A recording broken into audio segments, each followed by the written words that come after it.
Pai, Senhor, meus irmãos, estaremos estudando a lição 12 da revista dos adultos, que a lição é a promessa de vida abundante. Dentro do trimestre as promessas de Deus, confie e viva as bênçãos do Senhor, porque fiel é o que prometeu. A revista é comentada pelo pastor Elinaldo Renovato. Já estamos na penúltima lição, já estamos também concluindo o ano de 2024, faltando apenas mais uma lição para terminarmos esta revista, que foi importantíssima, falando sobre as promessas de Deus.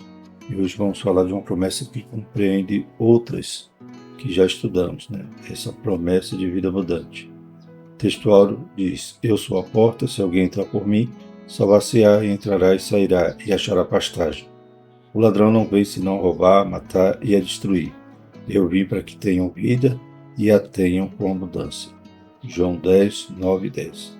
Verdade prática, o Senhor Jesus tem uma promessa de vida abundante para quem se relaciona com Ele de maneira plena. Glórias a Deus. Então hoje vamos sintetizar essa promessa, mas é claro que a gente pode ver, vislumbrar essa promessa em outras lições que já estudamos. Por exemplo, promessa de salvação, promessa de escolha divina, promessa de um coração novo, promessa de paz, promessa para os pais e filhos, promessa de proteção divina e a promessa de provisão. Então, tudo isso caracteriza essa vida abundante que temos nessa preciosa promessa. Louvado seja o Senhor. Então, Jesus nos promete tudo isso se estarmos nele. Glórias a Deus. Se entrarmos pela porta, se formos ovelha do seu rebanho, ovelha que conhece o seu pastor. Os objetivos da nossa lição são apresentar o Senhor Jesus como a fonte de vida abundante, conceituar e explicar a vida abundante e elencar o que identifica a vida abundante. O texto bíblico se encontra em João 10, versículos 7 ao 18. Tornou, pois, Jesus a dizer-lhe: em verdade vos digo que eu sou a porta das ovelhas. Todos quantos vieram antes de mim são ladrões e salteadores, mas as ovelhas não as ouviram. Eu sou a porta, e se alguém entrar por mim, salvar-se-á, entrará e sairá e achará pastagens. O ladrão não vem senão a roubar, a matar e a destruir. Eu vim para que tenham vida e tenham com abundância. Eu sou o bom pastor dá a sua vida pelas ovelhas. Mas o mercenário, que não é pastor, de quem não são as ovelhas, vê vir o lobo e deixa as ovelhas e foge, e o lobo as arrebata e dispersa. Ora, o mercenário foge porque é mercenário e não tem cuidado das ovelhas. Eu sou o bom pastor, conheço as minhas ovelhas e das minhas sou conhecido. Assim como o Pai me conhece a mim, também eu conheço o Pai e dou minha vida pelas ovelhas. Ainda tenho outras ovelhas que não são deste aprisco. Também me convém agregar estas, e elas ouvirão a minha voz, e haverá um rebanho e um pastor. Por isso o Pai me ama, porque dou a minha vida para tornar a tomá-la. Ninguém me tira de mim, mas eu de mim mesmo a dou. Tenho poder para dar e poder para tornar a tomá-la. Esse mandamento recebi de meu Pai. Louvado seja o Senhor. Uma vez que fazemos parte desse aprisco, o Senhor Jesus estava dizendo até que ainda haveria outros, pois ali ele estava ensinando aos judeus, mas haveria os gentios que formariam um só rebanho. Glórias a Deus. Uma vez fazendo parte desse rebanho, ouvindo a voz de um pastor, certamente seremos cuidados e teremos todas as demais promessas que compõem essa vida abundante que estaremos estudando hoje. A introdução diz: nessa lição estudaremos a promessa da vida abundante prometida pelo Senhor Jesus, conforme João 10. A vida com Cristo se contrasta diretamente com a vida sem Ele. Quando estamos em Cristo, tudo o que ansiamos e desejamos tem outros fundamentos. A vida abundante em Cristo preenche lacunas que até então nem imaginávamos que poderiam ser preenchidas. Por isso, a vida abundante é uma promessa que começa e termina em Jesus. Pois só mediante um relacionamento pessoal com Ele é possível desfrutar desta vida. Então, há uma vida com Jesus e há sem Ele. E é claro que com Jesus a gente consegue usufruir toda essa proteção, esse cuidado, do perdão, da salvação, da vida eterna. Glórias a Deus. Uma vida abundante começa aqui na terra, mas ela se estende à eternidade. Louvado seja o Senhor. É abundante na terra porque a gente tem Jesus. Ele supre nossa necessidade, Ele nos dá proteção, né? Cuida da família, como todas as lições que temos estudado, né? Nos promete cura, transformação, né? Um coração novo, paz. Então a gente tem vida abundante com Jesus. E há esse contraste. Sem Jesus, a gente não pode usufruir de nada disso, pois tudo isso veio pela graça, né? Não merecíamos, mas o Senhor nos dá esse presente imerecido. E no primeiro tópico da lição vai falar sobre Jesus, a fonte de vida abundante. Com Jesus ou sem Jesus. Então, qual é a fonte para essa vida? Jesus. Primeiro subtópico, a fonte de verdadeira vida. O Evangelho de João, no capítulo 10, apresenta o Senhor Jesus como bom pastor. Esse pastor se relaciona com suas ovelhas, as protege, se dirigindo à frente delas no caminho para livrá-las do perigo. A gente vê o contraste do bom pastor e do mercenário. O mercenário foge, deixa as ovelhas de qualquer jeito. Ele só pensa no seu ganho, né? Então ele é mercenário. Ele não tem amor pelas ovelhas, ele não vai nunca dar a vida pelas ovelhas. Claro que esse texto aqui tem essa referência, né, a respeito desse mau pastor, desse mercenário, desse que, né, está querendo agregar ovelhas, mas não para cuidar, mas sim para comer a gordura, né, tirar a lã. Então tem essa referência relacionada ao líder, ao mau pastor, podemos dizer assim, mas também está relacionada a Satanás, que é o chefe deles. Né? Todo aquele que é falso mestre, falso profeta, está a serviço de Satanás. Como diz o ladrão, não vem senão a roubar, matar, destruir.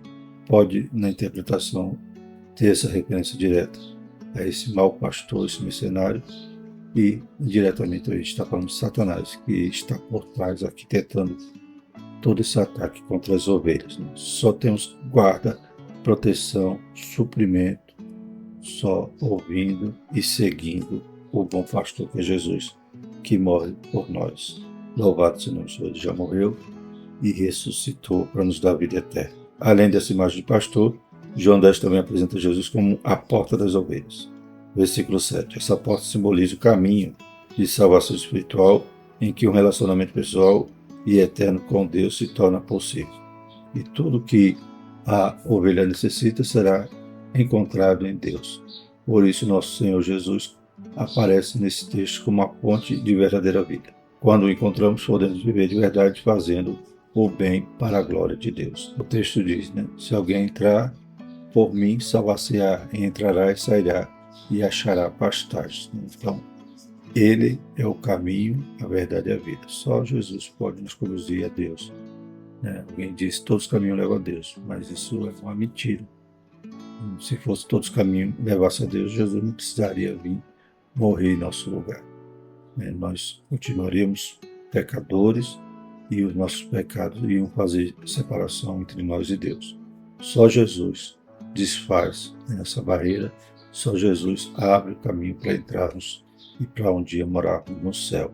Glórias a Deus. Então, ao entrarmos por Ele, nos salvamos. Bendito é o nome do Senhor. Só Ele é a porta. Ele não diz que Ele é uma das portas.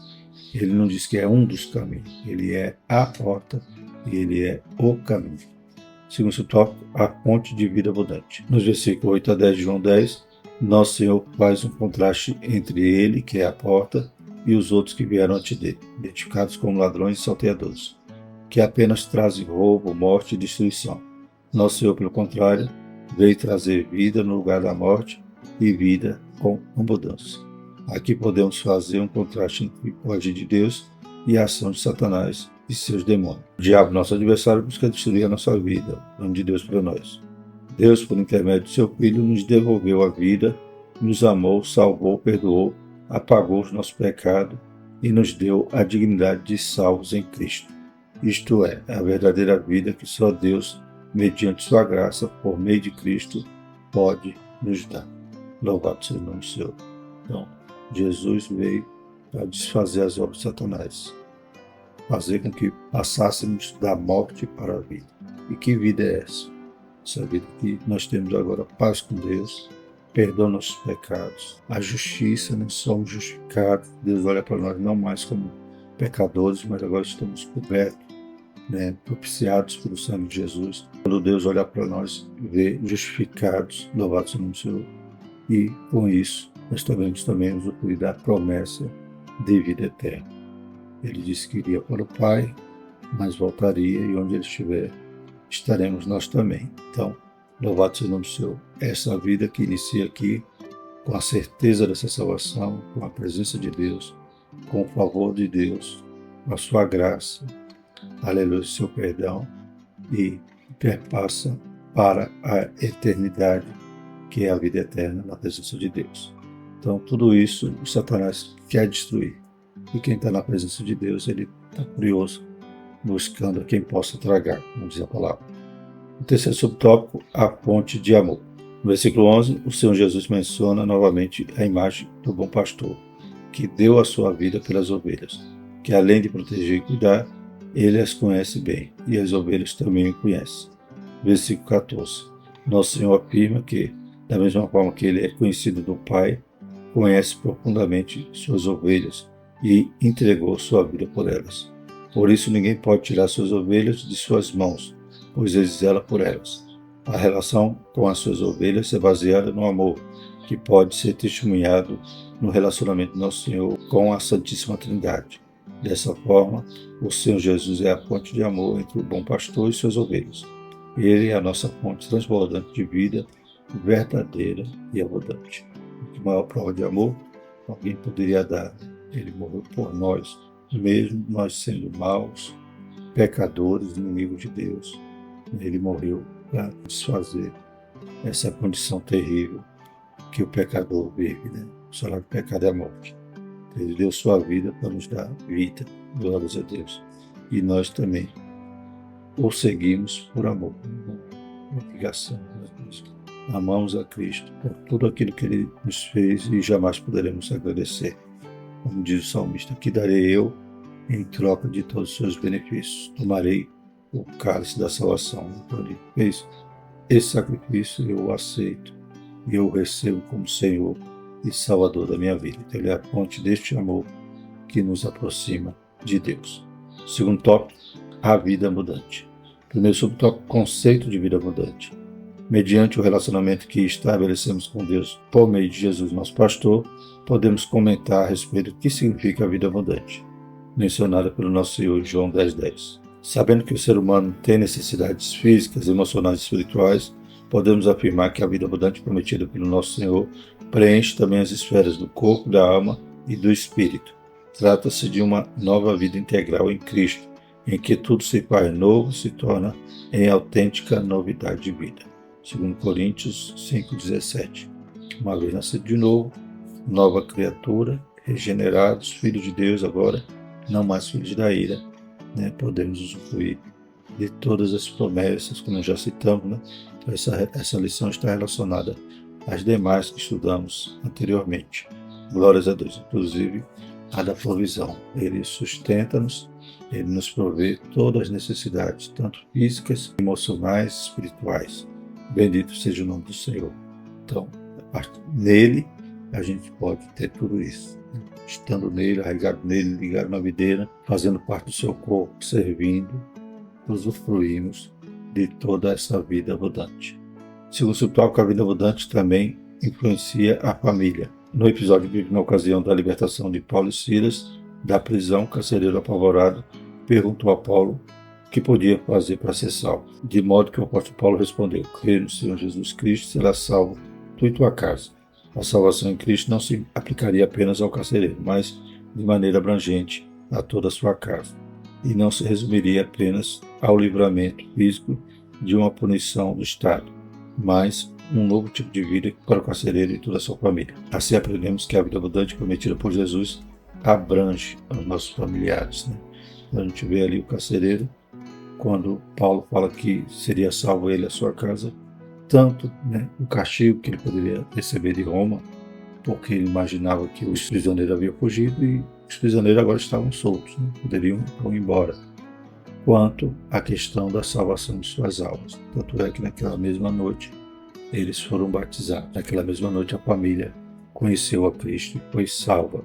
Louvado seja o nome do Senhor. Então a salvação pode atingir a nossa família, né? É como Filipe, né? Foi anunciar a Natanael, né? Chamamos Jesus. Então, uma vez um salvo, esse vai né, atrair, vai apresentar, vai irradiar a salvação de Cristo para sua casa. E se sua casa crê também como Ele, será salvo. Louvado seja o nome do Senhor. Claro que aqui não é uma promessa incondicional, que a nossa casa vai ser salva a partir do momento que crê, mas nós já podemos ser instrumento para alcançar a noça família. O carcereiro, naquela mesma noite, todos conheceram a Cristo através da pregação de Paulo e foram salvos, tanto fisicamente como espiritualmente.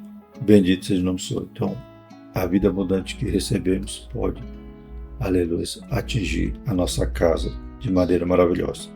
Terceiro subtópico, diversas bênçãos provenientes da vida abundante. Quando passamos a ter um relacionamento pleno com Cristo e por isso desenvolvemos a vida abundante, passamos a desfrutar de copiosas bênçãos, dentre as quais podemos destacar paz em Deus e a tranquilidade nas decisões, pois trata-se de uma realidade prometida pelas Escrituras para quem tem uma vida abundante, era em João 14, 27, Romanos 5, 1. A prática do amor, João 13, 34, 35. A vida em unidade, Salmo 133, Gálatas 5, 13 a 15. O cultivo da esperança, Romanos 5, 5. A perseverança na paciência, Lucas 21, 19, Romanos 5, 4. Tudo isso são bênçãos de uma vida abundante em Cristo Jesus, que contrasta com a vida vazia desse sentido de outrora.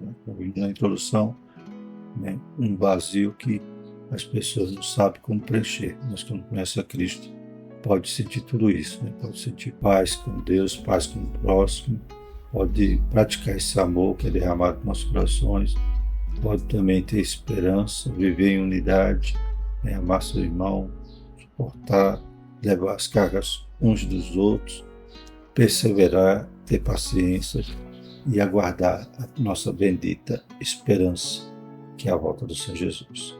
Então, usufruímos de tudo isso a partir dessa vida abundante que Deus nos dá.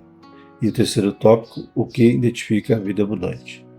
Primeiro subtópico, a alegria do Senhor. No Novo Testamento, o apóstolo Paulo escreveu aos Tessalonicenses exortando: regozijai-vos sempre. 1 Tessalonicenses 5,16. No Antigo Testamento, Neemias disse: a alegria do Senhor é a nossa força. Neemias 8,10. Logo, a alegria faz parte da identidade de quem se relaciona com Deus e vive uma vida abundante. É uma virtude citada pelo apóstolo Paulo em Gálatas 5, 22. Em Provérbios, o Salmo diz que a alegria é um bom remédio. Essa virtude mostra que estamos bem, em paz e cheios de vigor. Isto é a vida abundante. Então, a vida abundante que a gente está estudando, ela passa pela proteção, pelo sustento, pela provisão de Deus, no aspecto físico, emocional, psicológico, mas não significa a prosperidade que hoje muitos pregam, o sucesso que as pessoas buscam nesta terra, mas sim essa alegria do Espírito, esse componente do fruto do Espírito que é o gozo, a alegria. Então podemos ter alegria no Senhor, aleluia, mesmo no meio da tribulação, mesmo no meio da aflição, da necessidade. Paulo dizia isso: posso todas as coisas naquele que me fortalece. Então, podemos ter essa paz, essa alegria, quando estamos ligados a Cristo. Sabemos em quem temos crido, sabemos que Ele é poderoso, fiel é aquele que nos promete e cumpre toda a promessa em nossa vida. Glórias a Deus. Então, temos essa alegria que o coração alegre pode aformosear o rosto. Glórias a Deus. Então, Deus é maravilhoso e é a fonte também dessa alegria em nossos corações. Desligado dele, é claro que vai faltar toda a seiva que carecemos para ter uma vida espiritual santa e gozada de toda essa alegria que Deus nos dá. Segundo subtópico, gratidão por tudo.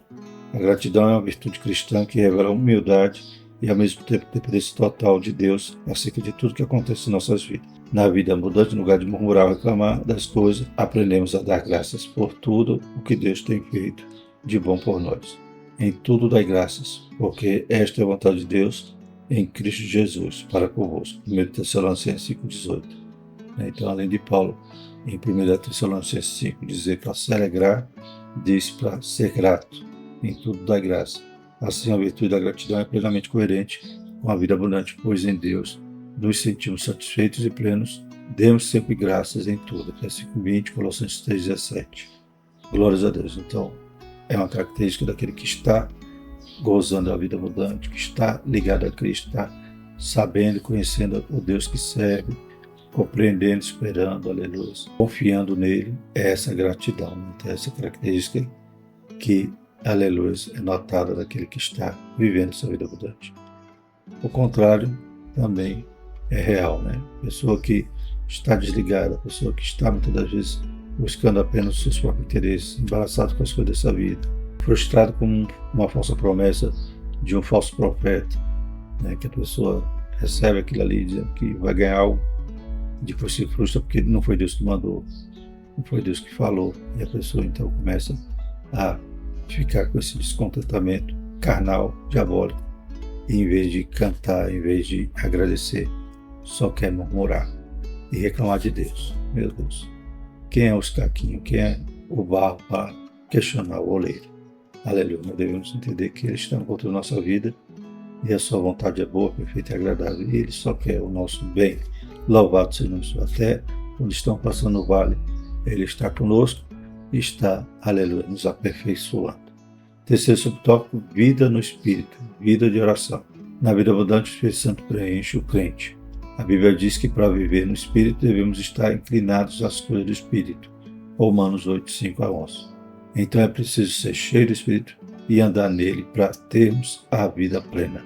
Jamais podemos extinguir o Espírito. 1 Tessalonicenses 5,19. Um elemento dispensável para quem vive no Espírito é o cultivo de uma vida de oração.